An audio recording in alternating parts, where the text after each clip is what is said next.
Welcome back to the shop. Today I'm working on this absolutely gorgeous Vespa 946. These are very low production scooters made by Vespa, and they're styled after the Vespa MP6 prototype that was created back in 1945. And hence, it's got this beautiful Art Deco styling on the headset.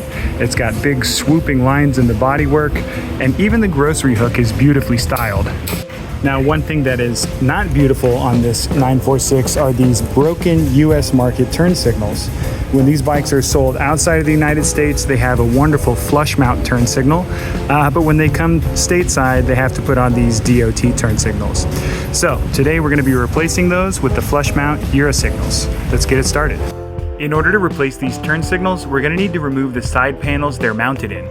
And you can see with that side cover off, this thing has a really unique rear suspension.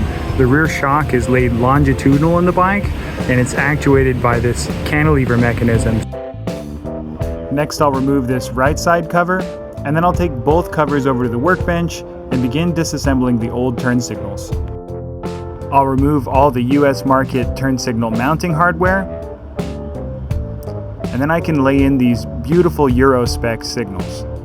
Now, these flush mount turn signals absolutely look the part on this bike, but you can see the wiring connector is different than the turn signals I took off the bike.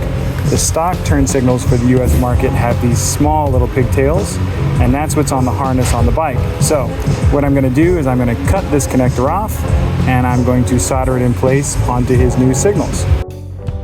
Now, these turn signals are LED, so if you're doing this job at home, you do need to check the polarity on your scooter to make sure that you got these things wired in properly before you go ahead and solder them together. Now I can reinstall those side covers. I left a little extra length of wire on the end of those turn signal harnesses just to make sure that we had enough room for installation and that none of the wiring is getting pulled tight. It also makes it a little easier to remove it if you have a little extra slack.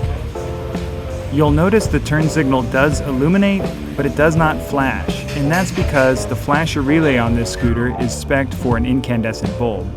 So we'll remove this top shield, find the flasher relay, and we'll replace it with an electronic flasher relay. These are really neat. They don't require any sort of load, so it doesn't matter if you have an LED or a burned out bulb. It always flashes, and it always flashes at the same rate.